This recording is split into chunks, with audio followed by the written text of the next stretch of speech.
நரகத்தினுடைய விறகு கட்டைகளாக எரிபொருளாக பயன்படுத்தப்படுவது மனிதனுடைய பாடிகள், மனிதனுடைய மேனி. உயிரோட்டம் இல்லாமல் வாழ்ந்தானே, 2 நாளை முந்தி சொன்ன மனிதன் உயிராலும் உடம்பாலும் ஆனவன், இரண்டுக்கும் தனித்தனி தேட்டங்கள். ஆக உண்டு பருகி மனைவியோடு வாழ்ந்து குழந்தைகள் ஈன்று வாழ்வது என்பது உடம்புடைய தேட்டத்திற்கு நாம் பதில் சொல்கிறோம். உயிருடைய தேட்டத்திற்கு பதில் சொல்வதுதான் தொழுகை, நல்ல அமால் சாலிஹாத்துகள், ஈமான், இறை நம்பிக்கை, இறைத்துடைய வழியில் நடைபோடுவது, குர்ஆன் சொன்ன மாதிரி வாழ்வது, ஹதீஸ் சொன்ன மாதிரி வாழ்வது என்பது உயிர் தேட்டத்தினுடைய உயிர் பசியினுடைய அதாவது பதில். உயிர் பசிக்கு நாம் சொல்லுகிற பதில். இந்த ரெண்டும் சேர்ந்ததான் மனிதனாகும். இந்த மாதிரி வகூதுஹன் நாஸ் வல் ஹஜாரா. யார் என்றால் இவர்கள் இந்த நரகத்திலே, நரகம் எப்படிப்பட்டது என்றால் அதை எரிக்கின்ற எரிபொருள்களாக இருப்பவர்கள் மனிதர்களாக இருப்பார். பயமாக இருக்க இல்லையா நமக்கெல்லாம்? அவருடைய எரிபொருள்கள் மனிதர்கள். அப்புறம் விறகு கட்டைகளா இல்ல, வல் ஹஜாரா, ரொம்ப கடினமான சூடு தருகிற, உஷ்ணத்தை ஏற்படுத்துகிற ஒரு பொருள் எரிபொருள் தான் கற்கரி, கரி. முன்னால் டீசல் கண்டுபிடிப்பதற்கு முன்னால நம்முடைய நாட்டில், நம்முடைய பிரதேசங்களில் ட்ரெயின் எல்லா இடங்களும் அப்படித்தான் கற்கரியில் தான் இயங்கியது. அதனால அதற்கு பேரு புகை வண்டி, கற்கரியினால் எழக்கூடிய புகை. அந்த புகையினுடைய வண்டியை சொன்னாங்க அந்த காலங்களில். இன்னைக்கு டீசல்ல ஓடுறாங்க. ஆகவே கற்கரி ரொம்பவும் ஹீட்டானது. அதுதான் நரகத்தினுடைய விறகு. அதோடு இரவு நிறுத்தல, அலைஹா மலாயிக்கத்துல் எச்சரிக்கை. அதில் சில காவலர்கள் மலக்குகளாக வேலை செய்கிறார்கள், காவலர்களாக மலக்குகள் வேலை செய்கிறார்கள். அல்லாஹ் மலக்குகளை படைத்து அவர்களை வேலை வாங்குகிறான், அவர்களுக்கு வேலை கொடுக்கிறான். ஆகவே பல்வேறு பொறுப்புகளை இறைவன் கொடுத்து அவர்களுக்கு வேலை வாங்குகிறான். அலைஹா மலாயிக்கத்துல், இது நரகத்தில் மலக்கள் இருக்கிறார்கள். அவங்க யாரு மலக்குன்னா, அலைஹா மலாயிக்கத்துன் ரொம்ப கெடுபடியானவங்க, கடினமானவர்கள், கடின குணம் கொண்டவர்கள். எத்தனை அழுகை குரலும் அவருடைய செவியில் வீழாது, எத்தனை குரல் உயர்த்தி அழுதாலும் மன்றாடினாலும் கொஞ்சம் வேதனை குறையோன்னு இறங்கி அழுது மன்றாடி புலம்பி பேசினாலும் செவியில வீழாது. இறக்க விழாவெல்லாம் வலீதுல் கல், கல்லஞ்சர்கள், கல்லஞ்சர்கள் அவருடைய காவலர்கள். அப்புறம் ஷிதாத், ஷதீதுகள், ரொம்ப கரடுமுரடானவர்கள். லா யாஸூன அல்லாஹ மா அமரஹும், அல்லாஹ்வுடைய கட்டளைக்கு கொஞ்சமும் மாறு செய்யாதவர்கள். லஞ்சம் கொடுத்து அதிகாரிகளை வசப்படுத்திடலாம், அல்ல வேற எதுனா அவருடைய தேவைகளை கொடுத்து அதிகாரிகளை நாம் வசப்படுத்துவதற்கு வாய்ப்பு இருக்கிறது உலகத்தில், எல்லா உலகத்திலையும். ஒரு லஞ்சம் இந்த நாட்டில் குறைவாக இருக்கலாம். லஞ்சம் வாங்குற நாடுகள், ரொம்ப பெரிய லஞ்சம் வாங்குற நாடுகள்லாம் உண்டு. அப்படியெல்லாம் புகழ்ந்துரைத்து அல்லது வேற எதையும் கொடுத்து அவர்களை எல்லாம் வசப்படுத்த முடியாது. லா யாஸூன அல்லாஹ மா அமரஹும், எது கட்டளையோ, எது இறைவனால் இடப்பட்ட கட்டளையோ அதைத்தான் அவர்கள் செய்வார்கள். லா யாஸூன அல்லாஹ மா அமரஹும் வயஃபாலூன மா யுமரூன், அவர்கள் இம்மியளவும் இறைவனுக்கும் மாறு செய்ய மாட்டார்கள். கட்டளைக்கு அப்படியே சிரம் சாய்ப்பார்கள். 2 மணி நேரம், 6 மணி நேரம், 8 மணி நேரம், 10 மணி நேரம் சொன்னா ஒருக்கா நாம் 10 மணி நேரத்தை வேலையை 9 மணி நேரத்தில் பூர்த்தி செய்து விட்டு திரும்பி விடுவோம். அல்லது ஓவர் டைமாக நாம் கோரிக்கை வைப்போம். இது அப்படி அல்ல, எது செய்யணும் அதுதான் செய்வாங்க, அது செய்யக்கூடாது செய்ய மாட்டார்கள். அப்படி இறைவனால் கட்டளையிடப்பட்டவர்கள் மலக்குகள், அதைத்தான் அவர்கள் அங்க நரகத்தில் காவல் காக்கிறார்கள். அதில் போய் விழுந்துருவீங்க. யாரு? உங்கள்கிட்ட இருக்கக்கூடிய இளவல்களை, உங்கள்கிட்ட இருக்கக்கூடிய இளவல்களை முறையாக பராமரித்து வளர்த்து ஒழுக்கம் கற்பித்து அவர்களை காப்பாற்றாவிட்டால் நீங்களும் போவீங்க, உங்களுடைய குழந்தைகளும் போயிருவீங்க என்று இறைவன் நம்மை நோக்கி எச்சரிக்கிறார். இந்த எச்சரிக்கைக்கு பிறகு இடத்துல ஒரு 10 வயசான பையன், ஒரு 5 வயசான ஒரு பொண்ணு, அல்லது ஒரு 13 வயசான பொண்ணு, 10 வயசான பொண்ணு, 18 வயசான பையன், அல்லது 23 வயசான பையன் இருந்தா நிச்சயமா எனக்கு ஒரு விழிப்புணர்வு வந்தாகணும். இந்த பையனை நான் காப்பாற்றி ஆகணுமே, இல்லைன்னா அவனுக்காக நான் நரகத்தில் போயிருவேன். இந்த எண்ணம் இல்லாவிட்டால் நிச்சயமாக நாம் இறை நம்பிக்கையாளராக இருக்க முடியாது. ஆகவே இறைவன் இந்த ஆயத்தை நமக்கு இறக்கி நம்மை எச்சரிக்கிறார். நம்மிடத்தில் இருக்கக்கூடிய குழந்தைகளை, நம்மிடத்தில் இருக்கக்கூடிய இளைஞர்களை முறையாக வளர்த்து ஆளாக்குங்க, அவர்கள் விருப்பத்திற்கு அவர்களை விட்டுவிடாதீர்கள் என்று நம்மை உணர்த்துகிறார் இறைவன். அப்புறம் நமக்கு இவர்களே கேடு, அது நமக்கு கேடாக அமைவார்கள். ஆகரத்தில் முறையாக கைடன்ஸ் இல்ல, ப்ராப்பர் கைடன்ஸ் நம்ம இளைஞர்களுக்கு கொடுக்கல. 12 வயசான பையன் இருக்கிறான், 13 வயசான பையன் இருக்கிறான், 14 வயசான பையன் இருக்கிறான். ஸ்டூடெண்ட் காலேஜில் படிக்கிறான், ஸ்கூல்ல படிக்கிறான், அல்லது வேற எங்கே வேலை செய்யறான், ஆளாய் வர்றான், வளர்ந்து வர்றான்.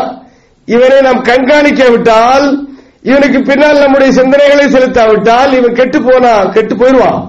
அப்புறம் கெட்டு போய் இவன் வழிகட்டு போய் நரகத்துல போனா நாளைக்கு குற்றவாளி யாரு தெரியுமா? நாம் தான். அப்பா சொன்னாரு அல்லது சொன்னது கேட்டோம், அப்பா சொல்லல என்று போய் அங்கே முறையிடலாம். அல்லாட்ட அப்பா அம்மாவும் சொல்லல அல்லது சொன்னதை கேட்டு செஞ்சோம். இன்னைக்கு அப்பா அம்மா அப்படித்தான் இருக்கிறாங்க, பேரண்ட்ஸ் எப்படி இருக்கிறாங்க? பேரண்ட்ஸுக்கு என்ன தெரியுமா? இவங்க யாரு பேரண்ட்ஸ்ங்கிறது? பேரண்ட்ஸ்ங்கிறது இந்த சமுதாயத்தில் வளர்ந்து வந்தவங்க தானே.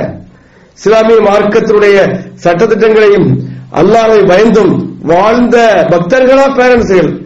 இன்றைய இளைஞர்கள் நாளைய பேரண்ட்ஸ்கள், இன்றைய இளவல்கள் நாளைய முதியவர்கள். ஆக அவனுக்கு ஒண்ணு தெரிகிறது, ஒண்ணு சொல்லிக் கொடுக்கறதுக்கு அவனுக்கு ஒன்னும் தெரியல. அப்படிப்பட்ட பெரிய அபாயமான ஒரு வாழ்க்கை சூழலை நாம் சந்திச்சிருக்கிறோம். அபாயகரமான வாழ்க்கை சூழல். காலு இன்ன அத்தானா சாதத்தரா குபரானா, அங்க போய் சொல்லுவாங்க இறைவனத்துல, இறைவா நான் கட்டுப்பட்ட கீழ்படியல அப்பாவுக்கு, என் பாட்டனுக்கு, சமுதாயத்தில் பெரியவர்களாக நடந்தார்களே அவர்களுக்கு, சமுதாயத்தில் தங்களை பெரியவர்கள் என்று காட்டிக் கொண்டார்களே சமுதாய தலைவர்கள், அமைப்பின் தலைவர்கள், இயக்கத்தின் தலைவர்கள், சங்கத்தின் தலைவர்கள், மன்றத்தின் தலைவர்கள், கட்சியின் தலைவர்கள், ஊரின் தலைவர்கள், இவங்க தலைவர்கள். சாதா ரப்பனா இன்னனா அத்தானா சாதத்தனா குபரானா, பெரிய கபீருடைய பன்மைச்சல் குபரா, எங்களில் பெரியவர்களுக்கு கீழ்ப்படிந்தோம், கட்டுப்பட்டோம். அவர் பார்த்தா பெரியவரா இருந்தாரு, தாடி வச்சிருந்தாரு, ஜிப்பாய் போட்டிருந்தாரு, அவர் வயசுக்கு முதிர்ந்தவர் ஆச்சுங்கிறதுக்காண்டி அவர் சொன்னதை நான் கேட்டோம். நாங்க போன இடத்துல எல்லாம் அவர் தடையை போடல, போக வேண்டாம் என்று சொல்லவில்லை. ஆகவே எங்களுடைய முதியவர்களுக்கும் பெரியவர்களுக்கும் கீழ்ப்படிஞ்சோம். எங்களை மிஸ்கைட் பண்ணினார்கள், எங்களுக்கு மிஸ்கைட் பண்ணாங்க, சரியான ப்ராப்பர் கைடன்ஸ் தரல இந்த தலைவர்கள். இந்த மதத்துடைய தலைவர்கள், ஃபேமிலி தலைவர்கள் சரியான கைடன்ஸ் கொடுக்காம மிஸ்கைட் பண்ணாங்க. அதனால நம்ம சொன்னதை கேட்டோம். ரப்பனா ஆத்திஹிம் லைஃபைனி மினல் அஸாப். பேரண்ட்ஸ்கள் இங்க இருக்கிறீங்க, இதெல்லாம் கவனத்தில் எடுத்துக்கிடணும். ஆகவே இறைவா இவர்களுக்கு இரட்டிப்பு தண்டனை வழங்கு என்று பதுவா செய்றாங்க. சுப்ஹானல்லாஹ்.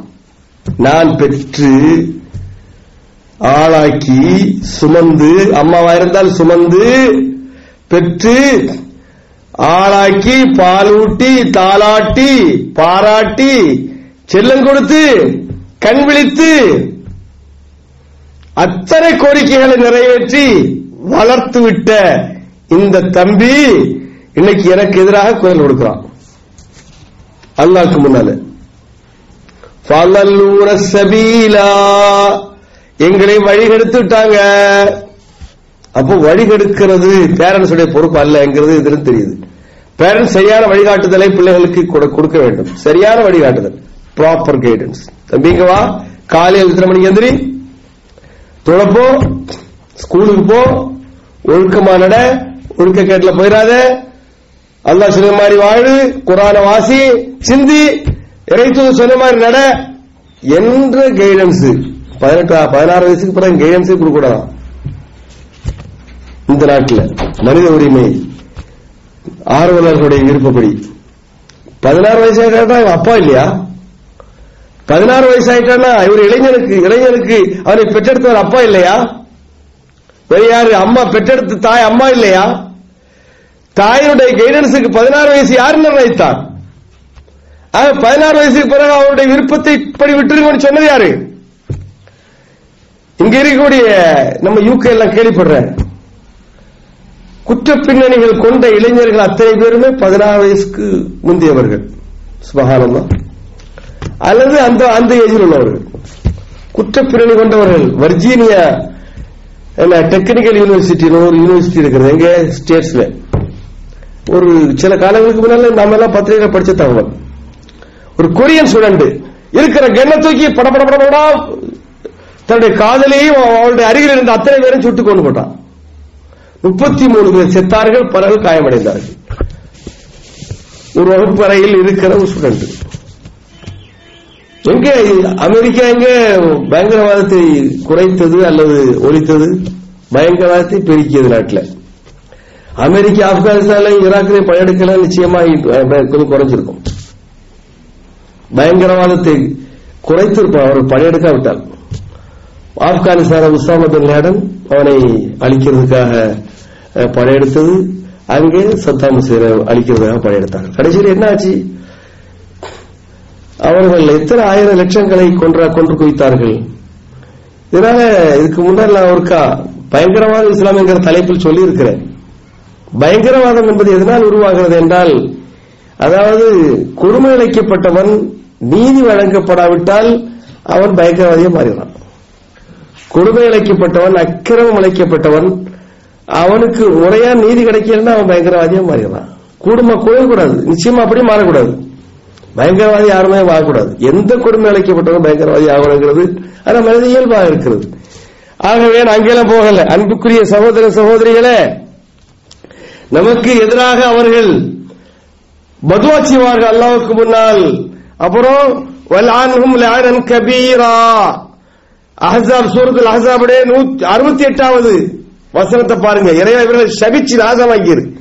இவங்க என்ன பேரண்ட்ஸ், இவங்க என்ன பெரியவர்கள், இவங்க என்ன தலைவர்கள், இவங்க சொல்றது என்ன கேட்கிறது என்கிற நிலையில் ஒரு பத்வா செய்கின்ற ஒரு இளைஞனாக நாம் பெற்றெடுத்த நம்முடைய பாசத்திற்குரிய மகன் மாறிவிடுகிறான் என்பதை இந்த வசனங்கள் நமக்கு நினைவுபடுத்துகிறது. ஆகவே தீமைகள் வெகு விரைவில் ஒட்டிக்கொள்ளுகிற இந்த இளமையை, தீமைகள் வெகு விரைவில் ஒட்டிக்கொள்ளுகிற இந்த இளமையை கண்காணிக்கிற பொறுப்பு பேரண்ட்ஸுக்கு உண்டு. யூகேல ஸ்டடியை கண்டினியூ பண்ண வந்தாலும் சரி, ஸ்டேட்ஸ்ல போய் வேலை பார்த்தாலும் சரி, அல்ல இந்தியாவில் போய் இருந்தாலும் சரி, எங்கிருந்தாலும் சரி, இவர்களை கண்காணித்து ஆக வேண்டும். அந்த மாதிரியான பருவம், பாம்பை மிதிக்கும் பருவம், மாடியிலிருந்து குதிக்கும் பருவம், விளைவை சிந்திக்காமல் செயல்படுற பருவம் ஆரம்பத்தில் சொல்லிட்டேன். ஒரு மையமான ஒரு பருவம் இந்த பருவம். இந்த பருவத்தை நாம் தாண்டினால் நிச்சயமாக இந்த பருவம் நமக்கு திரும்பி வரவே வராது. அதனால இந்த பருவத்தை பற்றி கேட்கப்படாமல் ஒரு இஞ்சி நவள முடியாது என்று இறைதூதர் சொன்னாங்க. இறைதூதர் சல்வாதம் சொல்றாங்க, என்ன சொல்றாங்க? அதாவது 4 விஷயத்தை பற்றி கேட்கப்படாமல் ஒரு மனிதன் நகர முடியாது இறை நீதிமன்றத்தில். 4 விஷயத்தை பற்றி கேட்கப்படாமல். அந்த 4 விஷயத்தில் ஒன்று என்னது? உன்னுடைய ஆயுளை எப்படி கழித்தாய் மனிதா? 70 ஆண்டுகள் வாழ்ந்தாயே. யூகேல 25 ஆண்டு வாழ்ந்தாய், இந்தியாவில ஒரு 20 ஆண்டுகள் வாழ்ந்தாய், இலங்கையில் அல்லது ஒரு 25 ஆண்டு வாழ்ந்தாய், அப்புறம் ஸ்டேட்ஸ் போனா அல்லது கல்ஃபு போனா எப்படிப்பா நீ வாழ்க்கை கழிச்சா? உடைய நாட்கள் எப்படி ஓடியது என்று கேட்காமல் யாரும் நாம் நவர முடியாது. நபிகள் பொறுப்பை உணர்த்துகிறார்கள். இரண்டாவது யாரு? வான் ஷபாபிஹி ஃபீமா அப்னாஹு, இளமை எப்படி போச்சு? உன்னுடைய டீனேஜ்ல நீ எப்படி இருந்தா? பள்ளிவாசலோடு தொடர்பு இருந்ததா?